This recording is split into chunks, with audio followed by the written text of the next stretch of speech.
गेले 2 दिवस कोल्हापूर जिल्ह्यामध्ये आणि विशेषतः धरण परिसरामध्ये पावसाची प्रमाण वाढलं आहे. हे सगळं प्रमाण वाढल्यामुळे साहजिकच सगळ्या नद्या पात्राबाहेर सुद्धा येतील अशी परिस्थिती आहे. आणि त्या संदर्भातली बैठक आज जिल्हाधिकारी कार्यालयात आपण सर्व अधिकाऱ्यांसमवेत घेतली.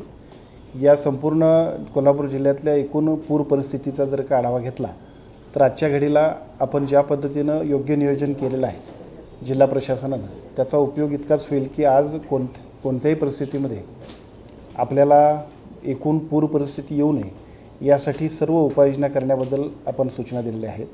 मला असं वाटतं की या सर्व सूचना देत असताना एका बाजूला सद्यस्थितीमध्ये आणखीनही 2 दिवस पुराच्याबद्दल पाऊस अजूनसुद्धा पडेल अशा पद्धतीची परिस्थिती आहे. समजा पाऊस वाढला तरीसुद्धा सर्व अधिकाऱ्यांनी आपले हेडक्वार्टर सोडायचं नाही. स्थानिक पातळीवरच्या सर्व नागरिकांनासुद्धा आपण विनंती करतो आहे की विनाकारण घराबाहेर पडण्यापेक्षा आपण आपल्या घरीच राहा आणि सुरक्षित राहा अशा पद्धतीची विनंतीसुद्धा सर्व प्रशासनाच्या वतीने करण्यात येते. सर्व अधिकारी आपल्याला ज्या सूचना देतील, शासकीय यंत्रणा ज्या पद्धतीची सूचना देतील त्याचा फक्त आपण सगळ्यांनीच त्याचं पालन करावं अशा पद्धतीची विनंतीसुद्धा आपण करतो आहे. महापूर येण्यामध्ये कोल्हापूरच्या 2 गोष्टी महत्त्वाच्या आहेत. एका बाजूला पावसाचं प्रमाण प्रचंड वाढतं आहे आणि दुसऱ्या बाजूला खालच्या बाजूला असणाऱ्या आलमट्टीनं सुद्धा जर काही पाण्याचा विसर्ग सोडला नाही तर मग त्या पाण्याचा सगळा तुंब येतो आणि शिरोळनंतर साहजिकच आपल्या सगळ्यांना सुद्धा त्याचा फटका बसतो आहे.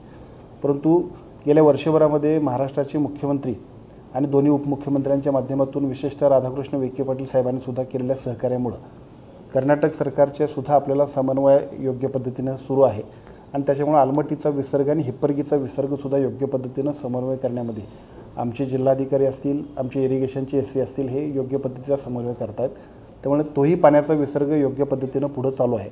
फक्त विनंती इतकीच आहे की प्रशासनानं दिलेल्या सूचनांचं आपण पालन करूया. ज्या सूचना आपण देतोय त्याचबरोबर तिथल्या अधिकारीसुद्धा आपल्याला त्या ठिकाणी उपस्थित असतील, आपल्याला सूचना देतील. माझी विनंती एवढी आहे की पाऊस आणखीन 2 दिवस जरी वाढला तरीसुद्धा योग्य त्या उपाययोजना करण्यासाठी प्रशासनाची यंत्रणा सज्ज आहे.